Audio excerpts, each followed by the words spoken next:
become more structured, you grow with that structure. So as you're often used to wake up at 6 o'clock in the morning and preparing yourself so that you can be at the bus station for bus stop for for the 7:15 bus or what have you.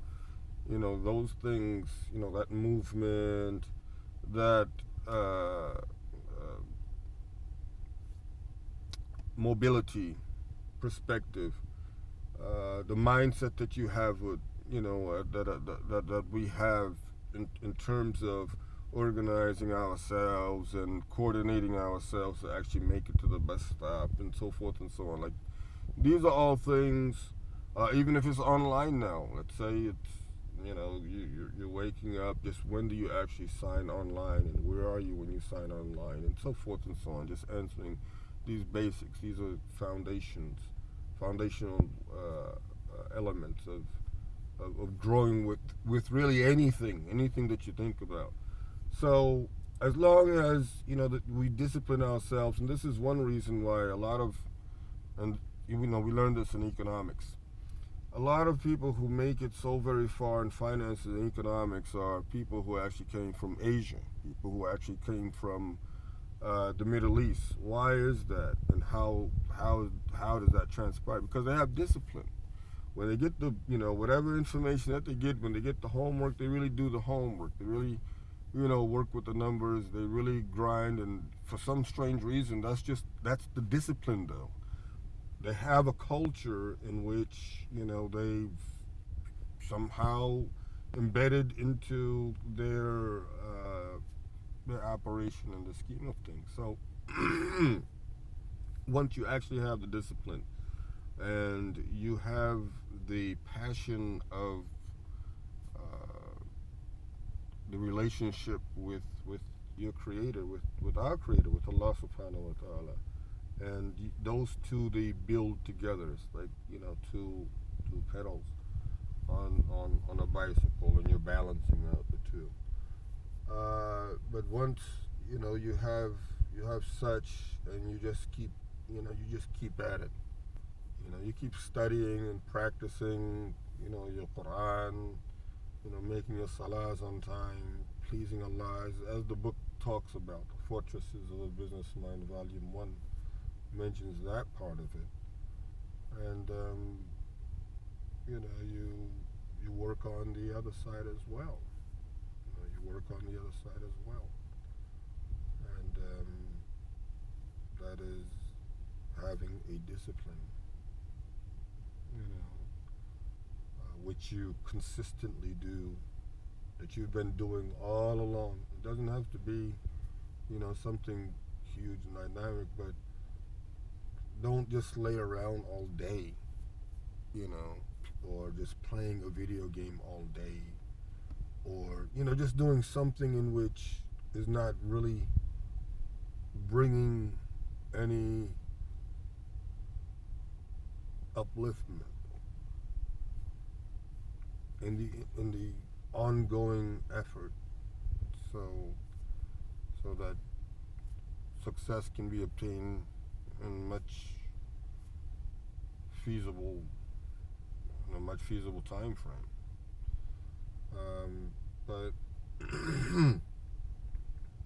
this discipline is the same discipline that you would learn from memorizing the Quran.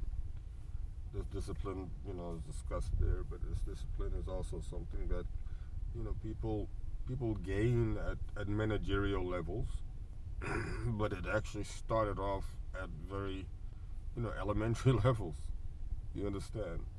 But it's never too late to make a switch. Now, how open are people to making that switch is anybody's. Well, it's not. I'm not gonna guess about that. I'm not allowed to have an opinion, so I'll leave that to those who are allowed to have an opinion.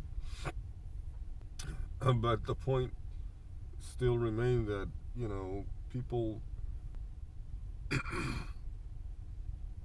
people have a lot to look forward to when they accept La ilaha illallah Muhammadur Rasulullah. They have everything to look forward to. It's like this. The mubahala is very simple. we believe in Rasulullah sallallahu alaihi wasallam. That's number one. And everybody's gonna raise their finger and says, "Yep, we believe in him." We love Rasulullah sallallahu alaihi wasallam. Everybody's gonna say, "Yep, we love Rasulullah sallallahu alaihi wasallam." The next thing is, we're willing to give our lives for Rasulullah sallallahu alaihi wasallam. Okay, what do you mean by that? We are willing to only want what Rasulullah sallallahu alaihi wasallam wanted of this life, and only accept what he accepted on his last breath. مع النبيين والصديقين والشهداء والصالحين وحسن أولئك رفيقا. So we only have these two options. So, is that simple? Because Allah subhanahu wa ta'ala and Rasulullah sallallahu alayhi wa sallam, none of you truly believe until I am more beloved to you than your entire humanity. And the entire humanity. How can one be on a Islamic discussion, whether it's for 2, 3, 4, 5, 6, 8, 9, 10 minutes, without mentioning Rasulullah sallallahu alaihi wasallam's name one time? And the reality is that when we gave an oath to Allah subhanahu wa ta'ala and Rasulullah sallallahu alayhi wa sallam. If anyone goes back to Allah subhanahu wa ta'ala doubting,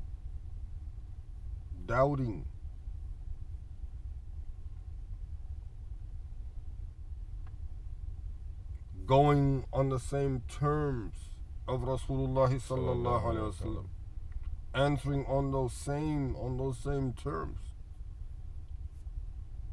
it's because of the fact that one may be too busy following Jesus, the son of Mary, Isa ibn Maryam, on the cross without any clothes on. It's strange. Allah Ta'ala, He kept the secret until it was his secret. It was his secret, and every Christian or Jewish person wants to live the natural life. They want to die a natural death. Not a single Jewish or Christian is saying that they are willing to die on the cross. And not only that, but openly displaying that cross with the image without any clothes on. So the Boishi, they said that this is the objective, that clothes have to be put on Jesus Christ, because Jesus is here now. He is here. It would be different if he had died. But the Quran, so the Boishi, they said that they want for everybody to start putting, even if it's a baby Jesus, they still want clothes to go on. Really, because Jesus, is the closest to Muhammad sallallahu alaihi wasallam. And, he is the only one in time. There's no prophets between the two of them.